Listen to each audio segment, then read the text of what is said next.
Hello guys, आप सभी का स्वागत है गैलेक्सी क्लासेस में। मैं हूं रवि बजाज और आज हम इस सेशन में डिस्कस करेंगे इंग्लिश एसएससी का एक पेपर, एक टेस्ट जो पोस्ट ग्रेजुएट लेवल का है and you can see 8 Feb का एक टेस्ट है, शिफ्ट थर्ड है।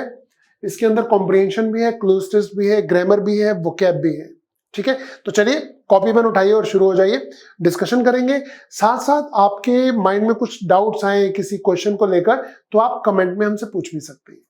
चलिए सबसे पहले मैं ले रहा हूं, इसमें 25 क्वेश्चंस हैं इंग्लिश के एज यूजुअल एंड सबसे पहला क्वेश्चन क्या है देखिए जी। सबसे पहला क्वेश्चन जो हमारे सामने आ रहा है वो सेंटेंस अरेंजमेंट का है। इसे हमने पढ़ना होगा। ए बी सी डी इसका सीक्वेंस तय करना है। पहले इसकी ऑप्शन देखें, या बी से शुरू हो रहा है या डी से या सी से, मतलब ए से शुरू नहीं हो रहा है, ये तो हमें दिख रहा है। तो पहले हम सी का पढ़ के देखें। The housekeeper bowed and simply noted in agreement. C से शुरू नहीं होगा, ये तो एलिमिनेट हो गया। अब बी या डी से शुरू होगा, डी से पढ़े। Just because we live in a big house doesn't mean we are rich, there is one thing you must understand. D से भी नहीं होगा। आपका सेंटेंस शुरू होना चाहिए बी से। ठीक है, आपका सेंटेंस शुरू होगा बी से और इसमें देखिए जी, बी के बाद डी आएगा या ए आएगा, ये देख लेते हैं। There is one thing you must understand said Edward to the housekeeper, so no good coming here। yes yes yes, A is the correct answer। इस सीक्वेंस को आप पढ़ लेंगे तो हमारा जो सीक्वेंस बनेगा वो ये बनेगा B D A C। ये है हमारा करेक्ट सीक्वेंस। ओके, चलिए जी, ये था question number 1 and now we proceed to question number 2। A lenient view of her case was taken by the judge। आपको इसका एक्टिव वॉइस बनाना है। देखिए, ये पैसिव वॉइस में दिया हुआ है, वाज टेकन आ रहा है, और आपको बनाना है इसका एक्टिव वॉइस। कैसे होगा? द जज will take, no will say तो नहीं आएगा, यहां सेकंड फॉर्म आनी चाहिए क्योंकि was plus third form, past indefinite. Has taken भी गलत है। द जज took and takes, took is the correct answer. The जज टुक अ lenient view of her case is the correct answer. तो हमारा क्वेश्चन नंबर 2 का सही ऑप्शन है सी। बच्चों, हर क्लास में मैं आपको ये बताता हूं कि हमारा एक्टिव पैसिव वॉइस और नरेशन पार्ट बोनस पॉइंट है, ये आपको बोनस देगा। तो इन क्वेश्चन पे गलती नहीं कर सकते, 2 नंबर फ्री के आपके लिए। एंड अगर हम देखें क्वेश्चन नंबर 3 को, I asked my mother where she kept the grocery. So I asked my mother where she kept the grocery, और अब आपको बतानी है इसकी डायरेक्ट स्पीच। ये इनडायरेक्ट में दिया हुआ है, आपको डायरेक्ट पता लगाना है। कैसे लगाएंगे? I said to my mother where have नहीं, have is wrong. I said to my mother where do you, ये हो सकता है। Where does she, no. Where she keeps, no. Where she kept the grocery, भाई B is the correct answer. So I said to my mother, where do you keep the grocery? और जब आप इसका बनाएंगे इनडायरेक्ट स्पीच में तो do हट जाएगा और सेकंड फॉर्म हो जाएगी। So where she kept the grocery is the correct answer। अभी मैंने आपको क्या बोला था, एक्टिव पैसिव हो या नरेशन हो, ये आपके लिए बोनस पॉइंट्स होते। चलिए जी, 4 देखिए जी। अब हमें बनाना है पैसिव वॉइस। यहां कह रहा है he has been given a notice to vacate the house। इसका हमें बनाना है एक्टिव वॉइस। कैसे बनाएंगे? We are giving him a notice, no. We had given, no. We gave him या वी हैव गिवन हिम। देखो, has been, have been plus third form, present perfect tense, तो इसका इसका एक्टिव वॉइस क्या बनना चाहिए? हैज, हैव, साथ में थर्ड फॉर्म, और वो आ रहा है सिर्फ यहां पर। हमारा ये आंसर बिल्कुल सही है। We have given him a notice to vacate the house is the correct option, D. 5 नंबर। अब यहां पर एक सेंटेंस लिखा हुआ है और हमें इंप्रूव करना है। अगर आपको लगता है कि इसमें कोई इंप्रूवमेंट की जरूरत नहीं है तो आपका आंसर बी, यानी कि नो इंप्रूवमेंट रिक्वायर्ड हो सकता है। बट पढ़ते हैं, the tin roofed house dash during the terrible storm. उड़ गया, क्या होगा? गेव अवे नहीं, गेव अवे तो डिस्ट्रीब्यूट होता है, गिव अप त्यागना होता है। तो मतलब ये हुआ कि ये दोनों आंसर तो गलत है। अब गेव ओवर होगा या गेव वे होगा, तो gave way is the right option. ये आपका फ्रेजल वर्ब है। फ्रेजल वर्ब, बच्चों को बहुत डर लगता है फ्रेजल वर्ब से। ठीक है, इन्हें ध्यान से पढ़ना होगा। अभी तो हम इस पेपर को सॉल्व कर रहे हैं, तो गिव अवे भी होता है, गिव वे भी होता है, गिव अप भी होता है, गिव इन भी होता है, गिव आउट भी होता है। इन सब के मीनिंग जानना बहुत जरूरी है। तो ये था हमारा question number 5। And now we proceed 6 number. देखिए, वन वर्ड सब्स्टिट्यूशन हमसे पूछा जा रहा है, फॉलोइंग और अकरिंग आफ्टर दिस। तो जो उसके उपरांत होता है, दिस इज कॉल्ड पोस्थुमस। हम कहते हैं जी किसी को अवार्ड मिला, तो ही वॉज अवार्डेड पोस्थुमसली, ऐसे बोला जाता है। पोस्थुमसली एक एडवर्ब बन जाता है उससे। एनोनिमस का मीनिंग होता है गुमनाम। पोस्टपोन तो होता है आगे तक डिले करना। फाइन, तो करेक्ट आंसर हमारा ये है। ठीक है, 6 का राइट ऑप्शन आप देख पा रहे हैं। One word substitution, antonym, synonyms, spelling, idioms and phrases, ये बहुत खास पार्ट रहता है हमारा वोकेबलरी का। आते हैं जी 7 नंबर पर। इम्प्लिकेबल का हमसे सिनोनिम पूछा गया है। क्या आप जानते हैं इम्प्लिकेबल का मीनिंग क्या होता है? इम्प्लिकेबल का मीनिंग होता है टस से मस ना होने वाला, कट्टर, फेनेटिक। और यहां पर रिमोर्सफुल तो होता है रिग्रेटफुल, मैग्नेनिमस तो होता है दानी। ये दो तो आंसर नहीं है। कंपैशनेट या रिलेंटलेस, तो relentless is the correct answer, जिसका मीनिंग है जिनोनी, कट्टर, एंड दिस इज रिलेंटलेस या फिर इम्प्लिकेबल इज द, ये these are the synonyms. Okay, now 8 number. He renounced both his family dash his friends। अब यहां हमसे कंजंक्शन पूछी जा रही है इस क्वेश्चन में। ये क्वेश्चन नंबर 8 है। देखिए बच्चों, ये जो बोथ है ना, बोथ के साथ एंड का कॉम्बिनेशन होता है, और एंड लिखा है ए में, तो ये करेक्ट आंसर होगा। बोथ के साथ एज वेल एज नहीं आता, ऑल्सो भी नहीं आता, एंड विद भी नहीं आता, बोथ एंड। तो सही आंसर क्या हुआ? सेंटेंस क्या बनेगा? He renounced both his family and his friends। Renounce का मीनिंग क्या है? त्याग देना। शायद ये महात्मा बुद्ध की बात हो रही है। ओके, उन्होंने अपने फैमिली और अपने फ्रेंड्स को भी त्याग दिया, दोनों को त्याग दिया। अब आते हैं हम क्वेश्चन नंबर 9 पर। He is bent to harm me as much as he can। On harm, to harming, no improvement या upon harming। देखिए, एक फ्रेजल वर्ब फिर आ गया। एक वर्ड होता है बेंट ऑन। बेंट ऑन या अपॉन का मीनिंग सेम होता है। इसका मीनिंग होता है किसी काम को करने पर उतारू होना, या किसी काम के पीछे ही पड़ जाना। बट याद रखिएगा, ऑन हो या अपॉन हो, बात एक ही है, बट उसके बाद जो वर्ब आएगी ना, उसमें फर्स्ट वन प्लस आईएनजी आना चाहिए। अब ये हमें हेल्प मिल जाएगी कि he is bent to harm या ऑन हार्म। भाई ऑन हार्म सही होता है, बट आगे बेंट टू की जगह बेंट ऑन तो कर देंगे, बट हार्म में आईएनजी नहीं आ रहा है, इसलिए आंसर हो गया गलत। और बेंट के साथ ऑन आता है, टू नहीं आता, इसलिए ये भी गलत हो गया, ये भी गलत है। तो upon harming is the correct answer. So he is bent upon harming me as much as he can. वो मुझे उतना हानि पहुंचाने पर उतारू है जितना मैं कर सकता है। तो यहां पर सही आंसर हो गया डी ऑप्शन। बच्चों 9 क्वेश्चंस हो गए हैं हमारे, 10वें की बारी है। और ये देखिए जी, अब इनडायरेक्ट स्पीच वाला एक क्वेश्चन आ गया है। डायरेक्ट स्पीच दी गई है। The police officer said to him, where were you, why were you out till late last night. अब इसका हमें बनाना है इनडायरेक्ट स्पीच। कैसे बनाएंगे? The police officer asked him that. देखो, जब आस्क आता है ना, तो फिर दैट नहीं आता, और डब्ल्यू से पहले वैसे भी दैट नहीं आता, गलत। The police officer asked him why he had been out till late the previous night.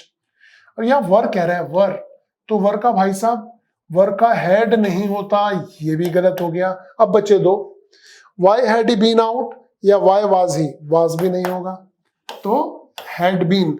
अगर आपने ये रूल पढ़ा हुआ है तो मैं बता देता हूं, याद नहीं आ रहा है तो याद दिला देता हूं। पास्ट इंडेफिनिट का पास्ट परफेक्ट होता है, बट पास्ट कॉन्टिन्यूस का पास्ट परफेक्ट कॉन्टिन्यूस होता है। तो यहां पर अगर वर आ रहा है, वाज वर जो है, वाज वर का बन जाता है हैड बीन, और हैड बीन वाली हमारे पास एक ही ऑप्शन है, वो है ऑप्शन सी, इसलिए ऐसा हुआ। ठीक है, चलिए बढ़ते हैं आगे।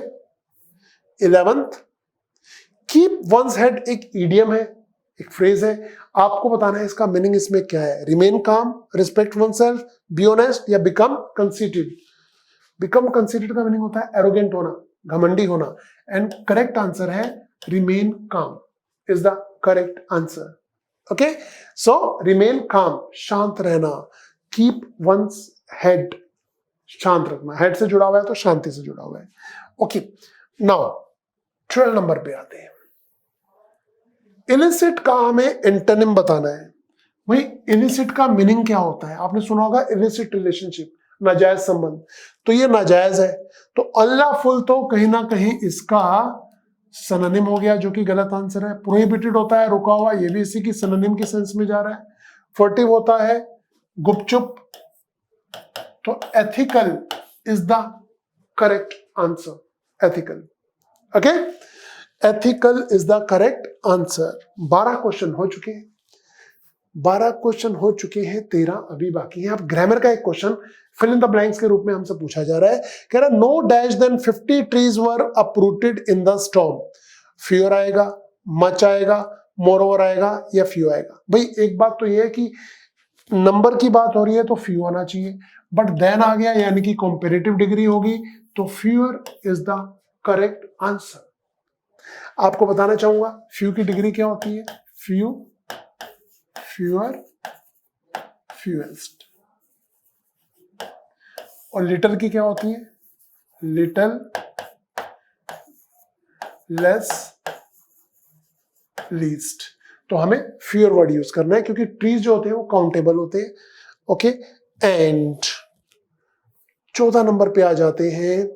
यहां एक सेंटेंस हमें दिया गया है और हमें बताना है कि इसमें कौन से पार्ट में एरर है। देखिए जी, कह रहा है Nelson left his home and went to the sea at an early stage.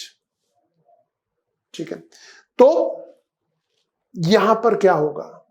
Nelson left his home correct, and went correct, to the sea यहां पर गड़बड़ है, यहां पर गड़बड़ है। प्रेपोजिशनल एरर भी है, इन भी लगा सकते हैं आप। द सी समंदर की बात कर रहा है, तो प्रेपोजिशनल एरर है। टू को आप यहां से हटा दीजिए, आपका सेंटेंस सही हो जाएगा। इन कर दीजिए, फाइन।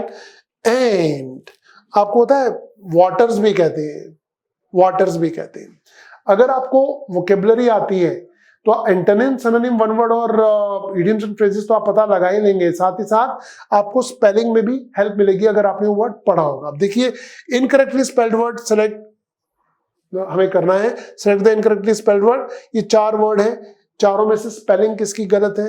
देखिए एफ से शुरू हो रहे हैं, चारों का मीनिंग आता है फैसिनेट होना, फॉरलॉन, फेन या फॉरफिट। तो करेक्ट आंसर है फॉरलॉन की स्पेलिंग गलत है, FORLORN, फॉरलॉन का मीनिंग होता है सैड, उदास।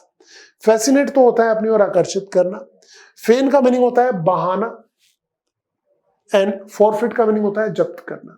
तो ये चारों वर्ड के मीनिंग भी आने चाहिए हमें, है ना। एंड अब आते हैं 16 नंबर पर। लो जी, हमारे सामने क्लोज टेस्ट है, आइए से पढ़ते हैं। As the education of girls become similar dash that of boys.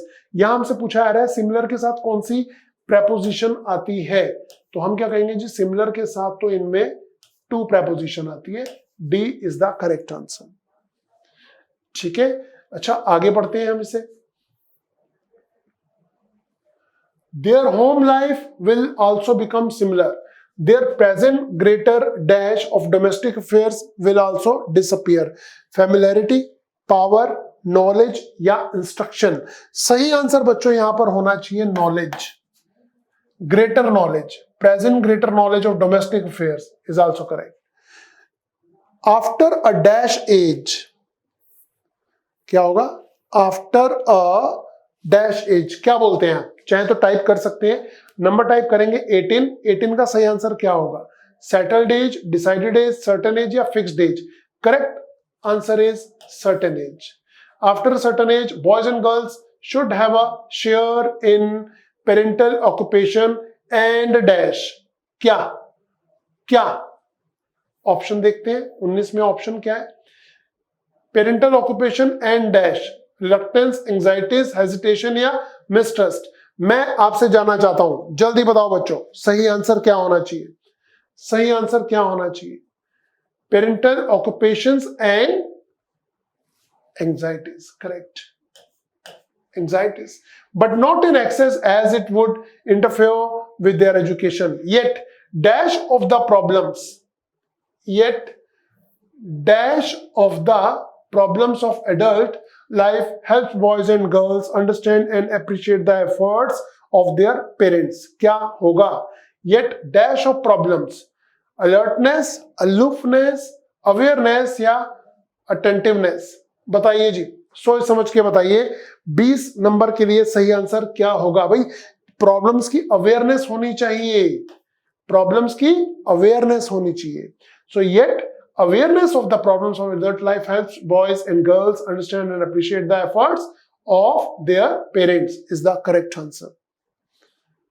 Now अब आते हैं अगले 5 क्वेश्चन जो कि कॉम्प्रिहेंशन के. ये हमारे डिस्क्रिप्शन में बच्चों ये पैराग्राफ दिया गया है, इसे पढ़ लीजिएगा. मुझे तो अच्छा लगा, मैंने पढ़ा है इसे, और अब इसके क्वेश्चन के आंसर करते हैं. ये कुछ फ्लड के बारे में है, कहीं पर फ्लड आई थी और फिर क्या हुआ, कहाँ का पानी भरा, उसके बारे में कह रहा है. Which of the following human actions increase the danger of flooding? ऐसे कौन से एक्शंस हैं जो डेंजर बढ़ा देते हैं? कौन कौन से जी? Concentration of carbon dioxide in the atmosphere, ऐसा इसमें नहीं दिया हुआ है. Timely and accurate weather forecast, lack of मेफर evacuating people, deforestation in plains and mountains. क्या अगर आपने पढ़ा है तो बता सकते हैं? Deforestation in plains and mountains, ये है रीजन जो इसमें दिया हुआ है. ये देखिए, ये वाला आंसर दिया हुआ है यहां पर, ठीक है. और इसके क्वेश्चन नंबर 22 पे अगर हम आए, व्हाट कॉजेस फ्लैश फ्लड्स? भाई किस रीजन से फ्लैश फ्लड्स बढ़ती है, इसमें दिया हुआ है. क्या sudden light rain, sudden excessive downpour यानी कि बारिश, अ शॉर्ट मॉनसून या कंटिन्यू ड्रिजल? नहीं, सही आंसर है सडन एक्सेसिव डाउनपोर. ठीक है, यहां पर लिखा हुआ है, आंसर दिया हुआ है.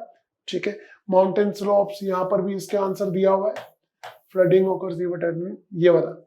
ठीक है, और अगर हम देखें अगला question 23rd, which of the following is a consequence of siltation on river beds? इसमें हमारे पास बहुत सारे रीजंस हैं, जिनमें से सही क्या होगा? कह रहा है relief from water spill over. नहीं, ऐसा नहीं दिया हुआ. Flooding even at shallow water levels, ये दिया हुआ है, ये दिया हुआ है, is the correct answer, B point. अब बचे हैं 2 क्वेश्चन, आपको पता लगाना है. Which of the following predictions made by certain scientists create a larger threat of floods in India? तो 24 के लिए 4 पॉइंट्स पढ़ देते हैं. Increased water level in streams, prolonged precipitation, heavy monsoon over a shorter period than usual, increase in greenhouse gases.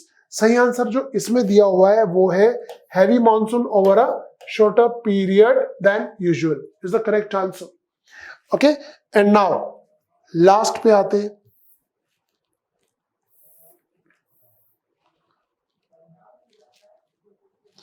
The problem of floods has recently received attention due to what? किस वजह से attention की है? The severity of damaged course is the correct answer. A वाला point इसमें लिखा हुआ है, ये वाला यहां लिखा हुआ है, ये. ठीक है, तो गाइज हमने किए हैं 25 क्वेश्चंस, जिनमें आपने ग्रामर भी देखी है, वोकैब भी देखी है, कॉम्प्रिहेंशन भी देखा है, और नरेशन भी देखा है, एक्टिव पैसिव वॉइस भी देखा है, क्लोज टेस्ट भी देखा है. अब आप हमें कमेंट करके बता सकते हैं कि 25 में से आपका स्कोर आज की डेट में कितना है. शर्माइएगा मत, घबराइएगा मत, हेजिटेट मत होइए, वेवरिंग माइंड मत रखिए, बस मेहनत कीजिए और अपना स्कोर हमें लिख दीजिए. कोई ऐसे टॉपिक जो आपको बहुत परेशान करते हैं, आप हमसे पूछ सकते हैं कमेंट्स में. हम उस टॉपिक के लिए एक नया क्लास आपके लिए रख देंगे यहाँ पर यूट्यूब चैनल पर. ओके, तो गाइज आपके लिए इतना ही. Thank you very much. See you in the next test. Bye bye, take care, happy learning. जय माता दी.